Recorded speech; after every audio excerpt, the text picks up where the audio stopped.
Kita mulai saja. Sebelum mulai kita berdoa untuk percaya dan agama masing-masing. Semoga dalam perkuliahan ini berjalan lancar dan tanpa hambatan. Untuk yang sedang mencari sinyal dan kekurangan sinyal, tolong digeser. Jangan cari tempat yang bahaya, cari tempat yang sekiranya aman dan sinyalnya dapat. Itu aja pesan saya. Jangan sampai membahayakan diri sendiri intinya. Baik, langsung saja.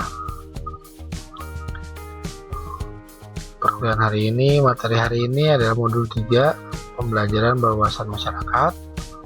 Kita kata modul 3 ini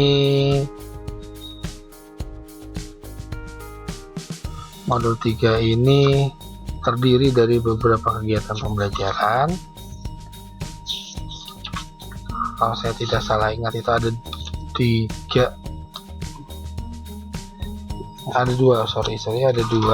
dua kegiatan pembelajaran, yang mana kegiatan pembelajaran 1 membahas arah baru pendidikan menuju demokratisasi. Kegiatan belajar 2 merupakan konsep pembelajaran berwawasan masyarakat. Langsung saja kita ke materinya. Arah baru pendidikan menuju demokratisasi. Arah pandangan pendidikan nasional. Peran pendidikan dalam masyarakat senantiasa mengalami pergeseran sesuai dengan situasi dan kondisi. Dengan terjadinya pergeseran peran pendidik, maka pendidikan perlu memiliki karakteristik yang mengacu pada tujuan pendidikan itu sendiri. Nah, karakteristik itu sebagai berikut. Yang pertama, mampu mengembangkan kreativitas, kebudayaan, dan peradaban. Yang kedua, mendukung diseminasi nilai keunggulan. Yang ketiga, mengembangkan nilai-nilai demokrasi, kemanusiaan, keadilan, dan keagamaan. Yang keempat, mengembangkan secara berkelanjutan kinerja kreatif dan produktif yang koheren dengan nilai-nilai moral. Dengan acuan buku reformasi pendidikan dalam konteks otonomi daerah dalam buku Jalal dan Supriyadi tahun 2001, diungkapkan tentang arah pandangan dasar pendidikan nasional, visi misi tujuan pendidikan nasional, dan demokratisasi pendidikan.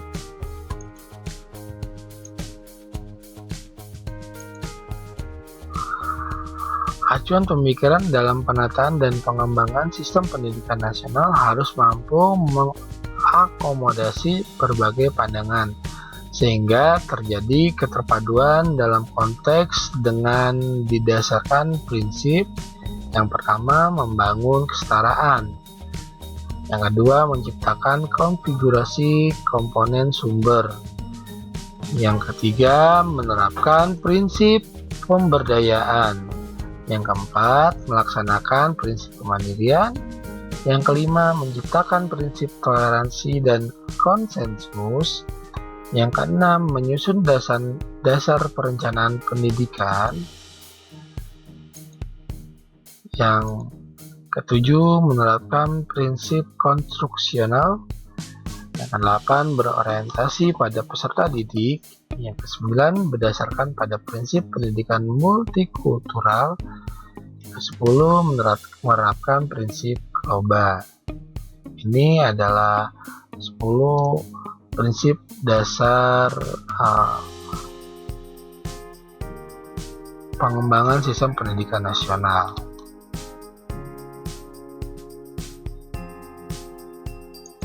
Berikutnya, visi misi tujuan pendidikan nasional. Visi pendidikan nasional adalah pendidikan yang mengutamakan kemandirian menuju keunggulan untuk meraih kemajuan dan kemakmuran berdasarkan nilai-nilai Pancasila. Misi pendidikan sesuai amanat Undang-Undang tahun 1945 adalah mencerdaskan kehidupan bangsa yang ditempuh melalui pembelajaran dan pembudayaan bangsa dan masyarakat Indonesia agar setiap insan Indonesia berpendidikan, berbudaya, cerdas, berakar kuat pada moral dan budaya, dan keadilan sosial. Misi pendidikan nasional jangka pendek adalah pemulihan dari krisis. Misi jangka menengah adalah pemberdayaan masyarakat dalam bidang pendidikan.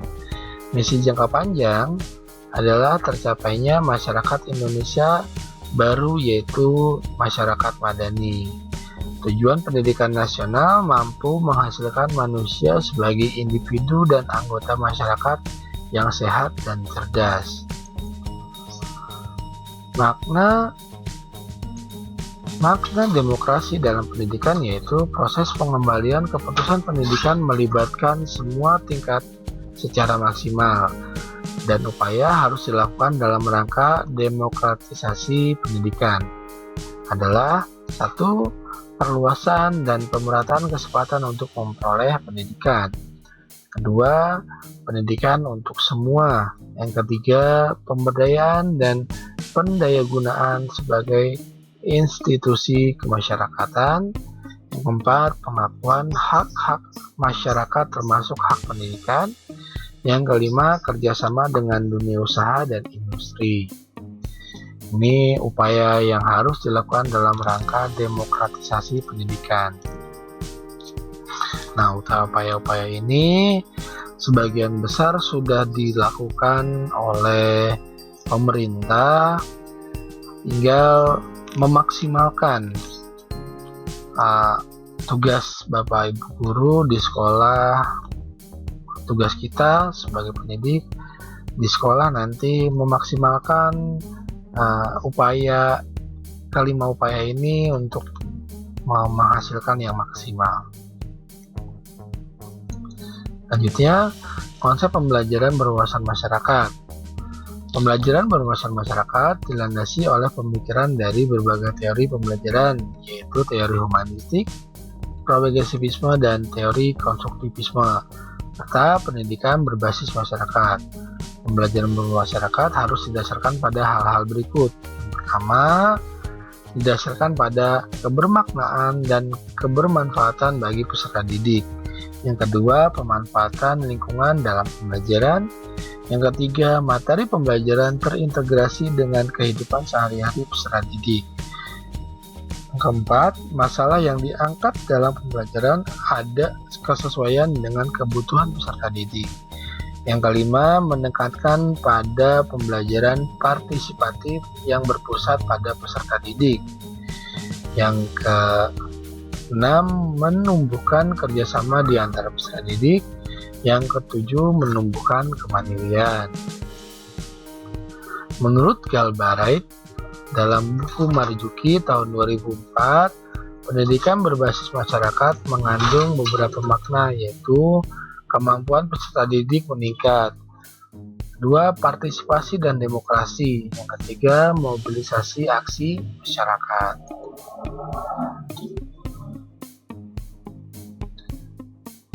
Berikutnya, prinsip pembelajaran berwawasan masyarakat.